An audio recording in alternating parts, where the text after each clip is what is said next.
Vamos lá, pessoal, agora finalmente o último conceito do Solid, tá? A letra D, portanto, que é o Dependence Inversion Principle, ou DIP. Tá? Qual que é a sua definição? Dependa de abstrações e não de implementações. O que isso significa? Já vamos ver, mas antes disso, ressaltar que ele está também, vamos dizer assim, diretamente ligado a outros conceitos sólidos que nós vimos, por exemplo, o Open Closed Principle, o Interface Segregation Principle.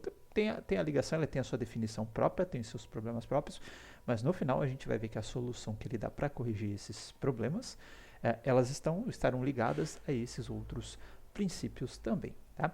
Então, por definição, depende só de abstrações e não de implementações. O que será que isso significa? Tá? Então aqui no Solid, tá? Antes de mais nada, assim como no Liskov Substitution Principle, a gente tinha lá tome cuidado com heranças, tá? Aqui ele vai falar tome cuidado com acoplamentos e vai resolver esses possíveis problemas de acoplamento com o Dependence Inversion Principle, tá? Qual que é o problema que eu posso ter? Vai ao contrário, né, lá no acoplamento, favoreça acoplamento, não favoreça herança, tá, mas beleza, vou usar acoplamento ou tenho que usar acoplamento, que nem a gente faz na conta bancária, que eu tenho lá extrato, eu faço uso de pessoa,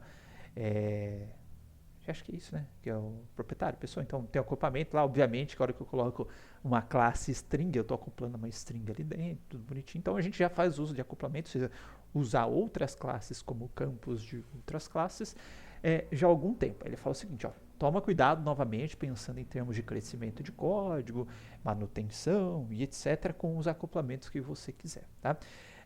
Porque quando a gente cria muitas dependências, ou seja, dependência é a hora que eu coloco uma classe na outra, minha classe depende dessa outra classe, porque se eu alterar essa classe, tipo, tem uma classe B, eu coloquei ela como campo na classe A. Se eu alterar a classe B, pode ser que eu afete o funcionamento da classe A. Então, quando a gente tem muitas dependências, é muito fácil do código quebrar, dar bug, etc., caso eu faça uma alteração em uma dessas dependências, assim como a gente já viu anteriormente no próprio conceito de herança. Tá? Então, um exemplinho que eu peguei do livro, depois eu vou mostrar outros exemplos do site, é o seguinte, tá? Vamos pensar que a gente tem lá um gerador de nota fiscal, certo? E esse gerador de nota fiscal, ele tem duas funções, né? Ele vai processar uma nota fiscal, certo? E vai pegar então ele vai ter um métodozinho aqui embaixo, que é o gerar nota fiscal. Não coloquei implementaçãozinha, recebe uma nota fiscal, calcula imposto, tudo bonitinho, e aí ele vai disparar algumas ações, tá? Que é enviar a nota por e-mail, a nota fiscal BAL, que é gravar essa nota no banco de dados. Então, vamos supor que tem essas duas ações. Então ele fez um objeto aqui para enviar por e-mail, vou pegar a nota, enviar por e-mail bonitinho, e um objeto aqui para lidar com a nota fiscal DAO, tá? Que vai pegar a nota e vai gravar as informações da nota num banco de dados. Tá? DAO normalmente é um objeto que você cria para fazer acesso ao banco de dados, inserção, remoção, é normalmente denominado por DAO. Agora, acho que é Direct Access Object, eu esqueci qual que é o significado do DAO agora, gente. Data Access Object. E Direct, Data Access Object. Tá? Objeto de acesso aos dados. Então você cria um objetinho ali que você, eu quero inserir no banco de dados, vai ter um insert, quero update, enfim. Tem um objeto para controlar operações que você vai fazer com o banco de dados. Então ele criou lá o nota fiscal DAO. E aí depois, beleza, né? Criou um gerador de nota fiscal. Aqui está até, vamos dizer assim, bastante flexível, porque ele pode estar recebendo um enviador de e-mail aqui, uma nota fiscal DAO, se isso for uma superclasse, né? Eu posso colocar uma subclasse no lugar, tá legal, tá flexível, não tá tão ruim assim. Bom, mas aí o que acontece, tá? Bom, ponto número 1, se eu quiser colocar dessa forma como tá aqui, mais funcionalidades, tá? Em vez de enviar, eu quero enviar por SMS, então eu quero gravar na nuvem, quero que pula confete na tela, quero fazer qualquer funcionalidade a mais que eu quiser, vou ter que colocar mais um atributo para essa funcionalidade, ou seja, apesar de flexível esta classe, qualquer coisa a mais que essa classe tiver que fazer, qualquer ação a mais que ela tem que tomar, eu vou ter que chegar nessa classe, colocar essa ação, colocar um método, tudo bonitinho, invocar. Então vai ter uma alteração razoável dentro dessa classe. E além disso, né, como isso daqui, eu já estou adiantando para você, isso daqui é uma classe, tá? Então, ou seja, contém implementação, uma classe concreta, inclusive, contém implementação. Se eu por acaso vier aqui alterar essa classe, tipo, mudar ou enviar e-mail, mudar o método, se tiver um bug ali dentro, enfim, tá? Isso vai ser propagado para a classe gerador nota fiscal, porque a hora que ela fizer a invocação daquela classe, eu fizer uso daquela classe, provavelmente pode dar. Provavelmente não, né? Se tiver bug na classe, vai dar bug aqui no gerador de nota fiscal e toda outra santa classe que fizer uso do gerador de nota fiscal, não, que fizer uso da nota fiscal tal, tá? Então essa questão de você, mesmo na herança, a herança tinha esse problema, né? Falou, ó, na herança, se você fizer uma alteração lá, você desencadeia uma série de alterações, mas aqui na abstração também, se eu fizer alguma caquinha na abstração, não, na composição, né? Se eu fizer alguma caquinha na classe que compõe outra classe, também corro o risco de dar problemas, tá? Como que eu posso solucionar isso daqui, tá? Então, antes de mais nada, né, quais são os problemas, caso eu tenha esquecido de algum? O grande problema do acoplamento é que mudança em qualquer uma das classes pode impactar na mudança nas classes que faz uso, ok, falei. Uma mudança de métodos da classe também irá causar mau funcionamento, então, tipo, eu tenho lá, manda para um banco de dados, aí alguém foi lá, trocou o método, falou, manda para o BD. Aí, beleza, meu método que chamava o banco de dados já para de funcionar, né? E eu vou ter que ir lá e alterar essa classe e todas as outras classes que fazem essa invocação de método. Então temos esse problema também. Além disso, o reuso... bom relembrar que eu tinha esquecido. O reuso das classes, ele fica cada vez mais difícil e engessado. Por quê? Vamos pensar que eu tenho esse gerador de nota fiscal, fiz essa classinha bonitinha, né? E quero pegar isso e levar para um outro lugar. Fala, quero usar esse gerador de nota fiscal em outro projeto que eu tenho também, por exemplo. O que vai acontecer? Ao invés de eu levar só o meu gerador de nota fiscal, eu tenho que levar gerador de nota fiscal, enviador de e-mail, nota fiscal DAO, soltador de confete, manda para nuvem, enfim, todas as dependências eu tenho que pegar e começar a carregar junto, tá? A gente vai ver que em bibliotecas práticas eles sempre tentam carregar o mínimo de dependência possível. Várias coisas, quando você está usando uma biblioteca de terceiro, ele pede para você implementar de acordo com o seu gosto, tá? E também, essas dependências que tem numa classe também podem ter outras dependências. Então, vamos supor que dentro do enviador de nota fiscal eu tenho um enviador de e-mail, eu tenho uma dependência de SMTP, tem outra classe que ela depende, validador de e-mail, Scambau e etc. E aí eu tenho que levar essas dependências juntas, tá? Então, para levar uma classe, como essa classe depende de várias outras classes, também tem esse problema de você pegar tudo isso daí e ficar levando tudo junto também, tá? Então, sempre falam para tentar evitar o mínimo possível de dependência, não tem como às vezes, tá? E tomar cuidado com essas dependências, como você está utilizando, porque uma alteração nessas dependências vai causar uma alteração nas classes que fazem uso das dependências. Então a gente vai ver uma forma de a gente tentar amenizar esse problema. Evitar a composição não tem como, tá? Mas a gente vai tentar evitar, tá, problemas que podem ser causados por composição e deixar nossas classes mais flexíveis, inclusive para usar composição, tá? Então é impossível, tá? Apesar de todos esses problemas listados, é impossível se livrar da composição, tá? Só que a gente pode tentar melhorar a forma como a gente faz uso da composição. Como? Tá? Fugindo de acoplamentos chamados perigosos, tá? E como que eu fujo disso? Tentando nos acoplar com classes mais estáveis, tá? Qual que é a ideia da classe estável, tá? Ou de coisas estáveis aqui, que pode ser uma interface estável também. É utilizar coisas que você tenha certeza ou uma garantia muito grande que dificilmente vai ser alterado ao longo do tempo. Por exemplo, no livro, o cara dá o exemplo da string, classe string, certo? Desculpa. Mas basicamente qualquer programa Java dificilmente não vai fazer uso de uma classe string, tá? Vai ser muito raro um programa que não faz uso de nenhum momento de uma string ali no meio do seu código, tá? Da classe string no meio do seu código. Sei que seja um programa muito simples de calculador e etc. Só vai receber valores numéricos, mas é difícil ele não fazer uso dessa string, tá? Ou da classe string. Então essa classe string tem muitos programas, muitas outras classes, etc., que dependem dessa classe string. Você acha que o Java ele vai ser doido, ou quem faz o Java, obviamente, né? Vai ser doido, por exemplo, falar, vou alterar o método substring, agora não tem mais aquele substring com parâmetro, não tem mais o substring com 2 parâmetros, eu vou, sei lá, passar isso de maneira diferente, vai ser uma string formatada com 1, o segundo número, por exemplo. Tá?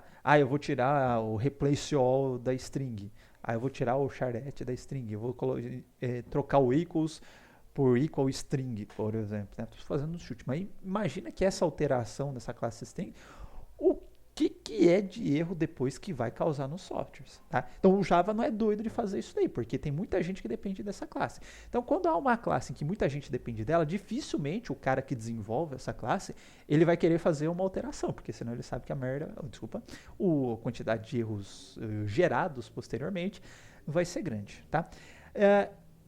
Um outro exemplo que ele dá é a interface list. Eu já tinha comentado com você sobre a interface list antes, acho que quando a gente estava vendo a array list. Mas a interface list, acho que apaguei. Vou colocar aqui list Java. Tá aqui.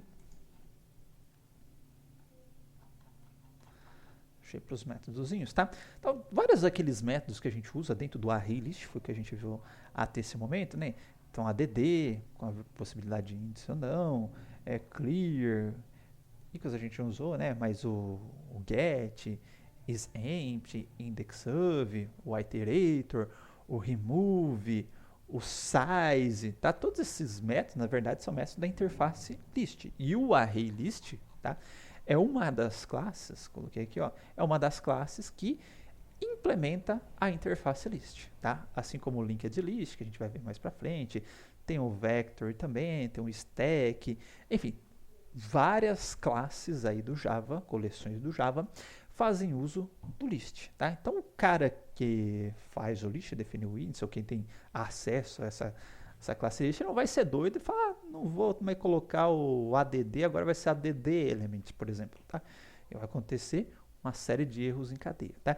Então o que eles falam é que assim, o string é uma classe estável, porque o cara não vai ser doido de alterar a classe, porque sabe que vai gerar erro, assim como o list, por exemplo, é uma interface estável, porque tem várias dependências dessa classe, e o cara sabe se trocar alguma coisa ou algo crucial dentro da interface list, vai causar uma série de bugs no software também, tá? Então, me acoplar com esse tipo de classe, tá? É algo que vai ser benéfico para o meu programa, ou seja, tentar depender de coisas que dificilmente vão ser alteradas. Tá? E não só isso, não só tentar depender de coisas que dificilmente vão ser alteradas, tá? Porque eu já causo uma estabilidade maior no meu software, já que eu sei que dificilmente, se alguém alterar, vai dar um bug no meu software, mas também ele fala para a questão de tentar depender o máximo possível de abstrações, tá? Ao invés das implementações. Então, por exemplo, tá? A lista é uma abstração, certo? O array list é uma implementação, beleza? Então ele fala o seguinte, ó, tenta depender da lista e não do array list, tá? Por quê? Bom, porque a lista, tá? Além de ser algo que dificilmente vai mudar, tá?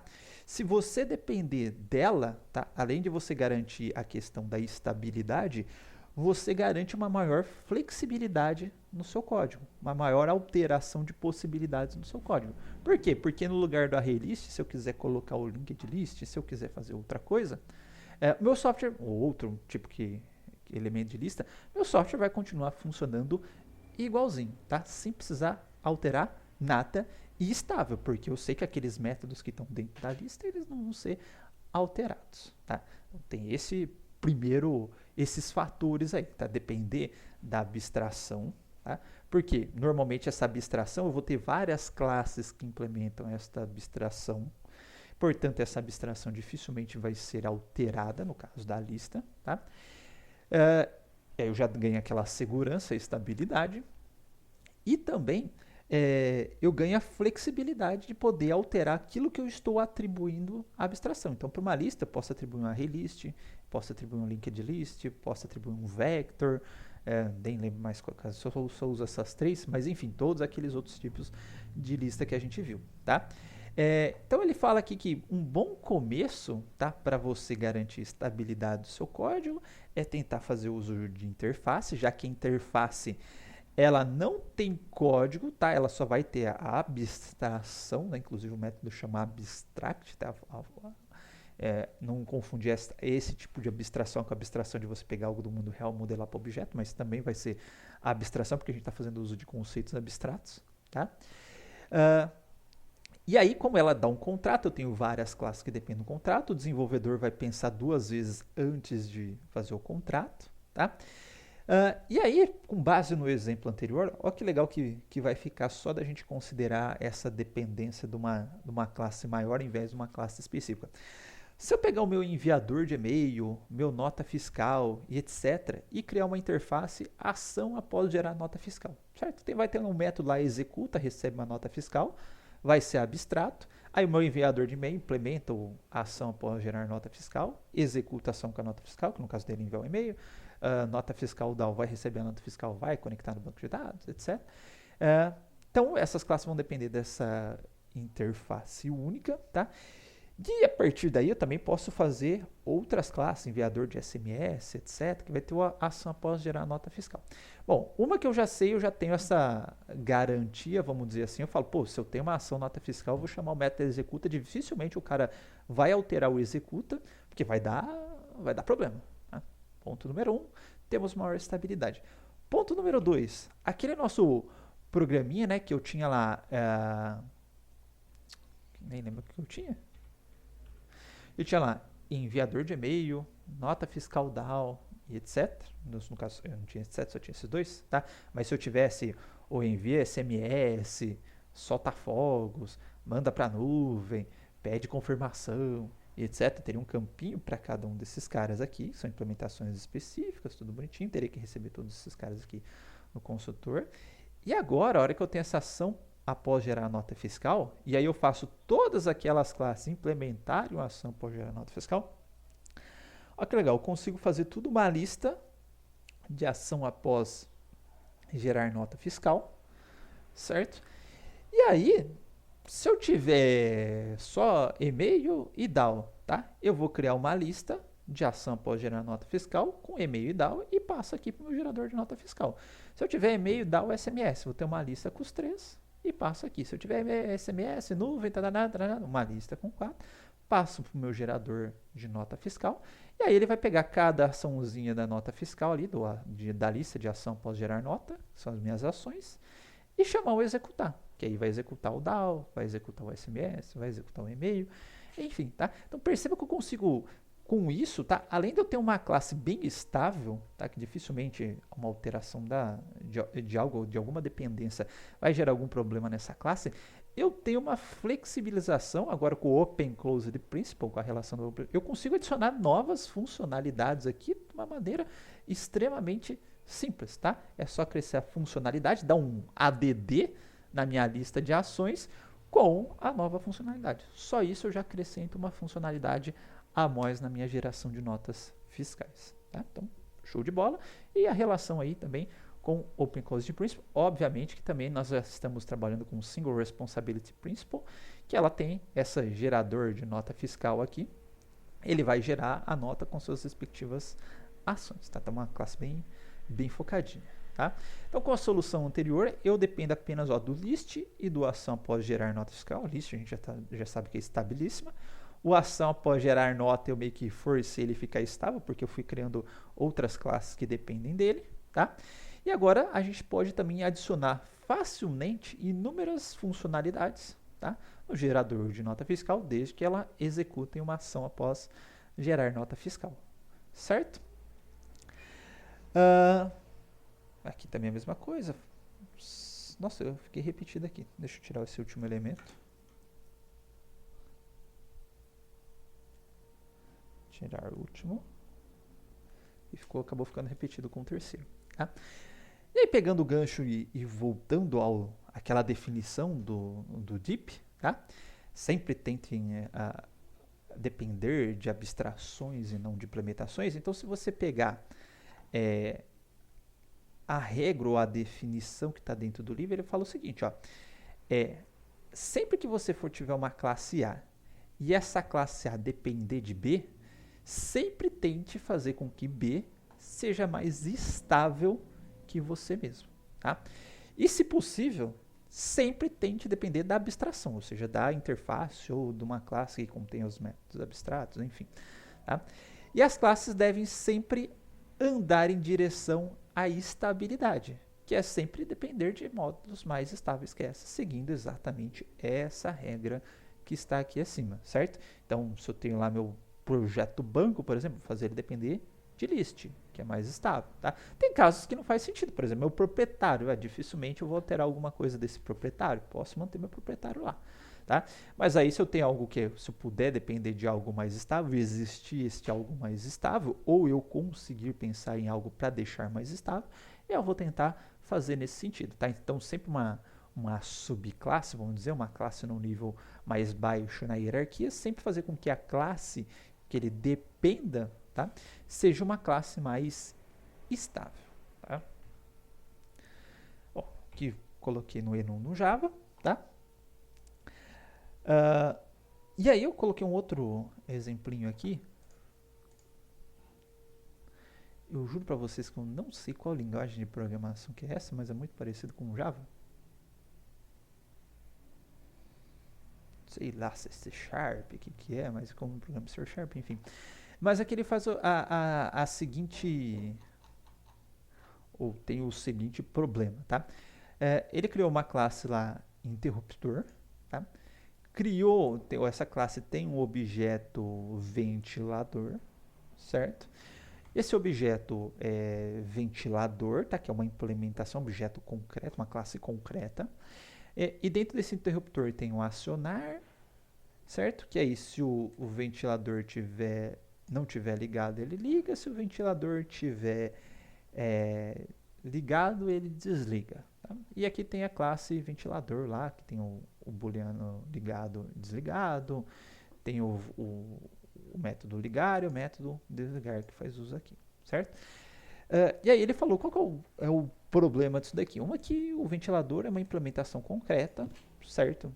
Não estável, não tem interface, ninguém controla esse cara aqui. Se o cara chegar aqui e quiser trocar o ligar ventilador, desligar ventilador, etc., esta classe para de funcionar. E além disso, essa classe está bem engessada. O meu interruptor ele só funciona com o ventilador. Tá? Bom, aí ele faz uma alternativa aqui. Qual que seria a alternativa? Ele cria uma interface, tá? Ele chama de iDispositivo, não sei porque de interface, tá? Nessa linguagem eu percebi que sempre tem o izinho quando é interface. Aí tem o atributo aqui, boolean ligado, desligado, acionar, ligar, desligar, ou seja, todos os métodos aqui implementados via interface e sem a implementação. Aí ele fez lá um ventilador, certo? Que implementa o dispositivo, ok? Fez toda a implementação dos métodos aqui, tal, bonitinho, ligar, desligar, enfim. O acionar, no caso, né? Que tem o ligar e desligar. Aí ele fala, lâmpada também. É um dispositivo que eu posso ligar e desligar. Então fez lá a implementação da lâmpada, ligar e desligar. E aí, finalmente, ele colocou o interruptor, tá? E o interruptor, ó, ele recebe, tá, um dispositivo qualquer, tá? Então via construtor, provavelmente eu vou passar qual que é o dispositivo daqui, pode ser lâmpada, pode ser ventilador, etc. E aí agora o meu interruptor ele é capaz de acionar ou ligar e desligar lâmpada, ventilador. Se tiver um computador que é um dispositivo, ele liga, desliga o computador, enfim, vai passar a ligar e desligar um monte de coisa, tá? Quando eu implementei a interface, tá? Fiz a minha classe interruptor depender da abstração e não de uma implementação, que seria no caso o ventilador, tá? Então agora eu tenho uma estabilidade maior por meio desse método acionar. Eu falo, o cara não vai ser doido de mudar o interruptor, o nome do acionar lá do interruptor, porque várias classes dependem dele, e eu tenho uma flexibilidade maior aqui de agora operar, acionar, ligar e desligar, né? Lâmpadas, computadores e qualquer coisa que seja um interruptor, tá? Desculpa, qualquer coisa que seja um dispositivo. Tudo bem? Então essa é a ideia do princípio da inversão de dependência. Inversão de dependência porque em vez da gente depender de coisas mais específicas ou com mais implementações possíveis, a gente vai para o sentido inverso de depender de coisas mais abstratas e com menos implementações possíveis. Tá? Então é isso, depois voltaremos aí com o projeto banco e os exercícios. Lembrando que eu não fiz tantas implementações, porque demanda um certo tempo até apresentar todos os conceitos, acho que na parte teórica já dá para entender, depois eu vou forçar bastante isso no trabalho /prova. Tá? Então até mais.